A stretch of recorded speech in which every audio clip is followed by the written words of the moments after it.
Welcome to the debate. We often talk about AI as if it's this one single thing, but that's becoming a pretty lazy categorization. We're actually seeing three distinct families emerge: Earth models, world models, and global models. Right, and this isn't just academic labeling. This is, I think, a fight for the soul of what intelligence actually is. The real question is this: are the huge global models, the GPTs of the world, the actual path to general intelligence? Or are they just these hallucinating giants that need the physical grounding of Earth and world models to function in reality? I'm betting on the giants. I really am. I see global models, or foundation models, same thing, as the ultimate AI polymaths. They're the great unifiers. And I'd argue a polymath that doesn't understand gravity or object permanence is frankly dangerous. You can't get to AGI just by reading the entire internet. You have to understand how the physical world actually works, and for that you need the specialized engines of Earth and world models. See, I disagree that they don't understand the world. Just look at the sheer versatility of a global model. These systems take in internet-scale data to build a universal interface. A prime example is RetFound. It's a foundation model, but it's for ophthalmology. It was trained on something like 100 million retinal images from all over the world.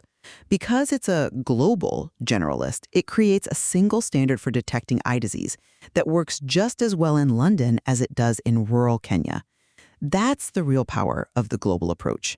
It democratizes intelligence by finding patterns everywhere. Okay, but it's great at diagnosis. That's pattern matching.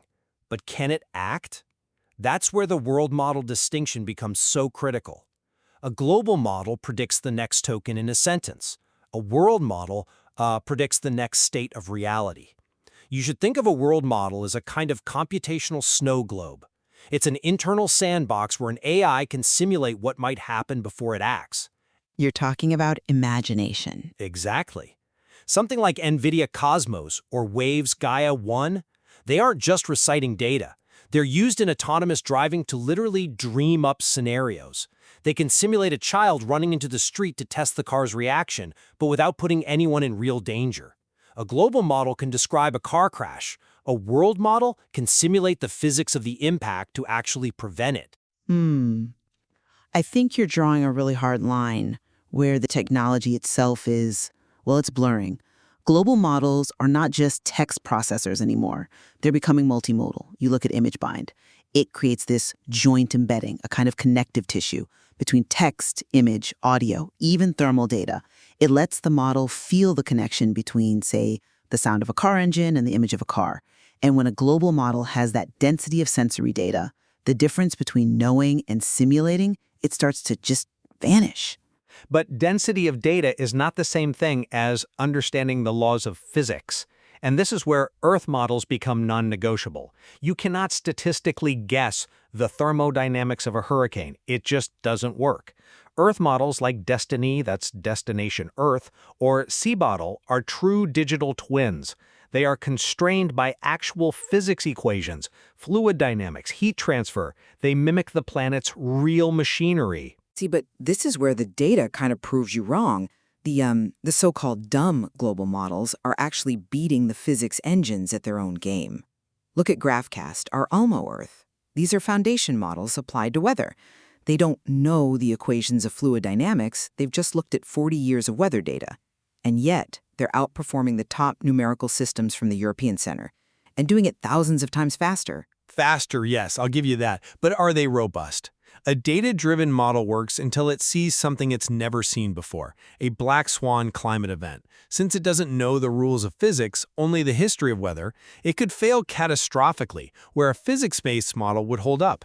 That's a fair risk, but the speed lets you do ensemble forecasting, run thousands of scenarios to mitigate exactly that uncertainty. There is one failing of global models you just can't optimize away: object permanence.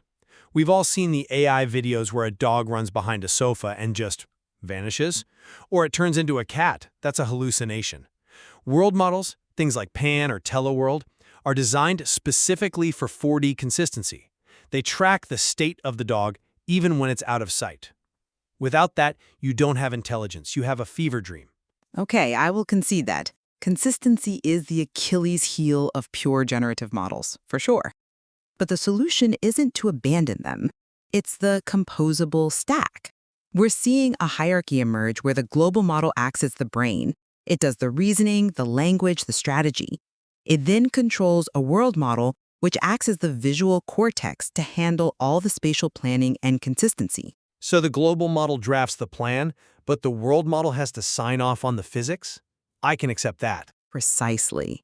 And for planetary scale questions, they reference the Earth model. So it's not a competition, it's an ecosystem. So the future isn't one single giant brain, but a brain with a very, very complex set of tools. A toolsmith, essentially. I think that's a wrap for this session. Check your models against reality, everyone. Thanks for listening to the debate.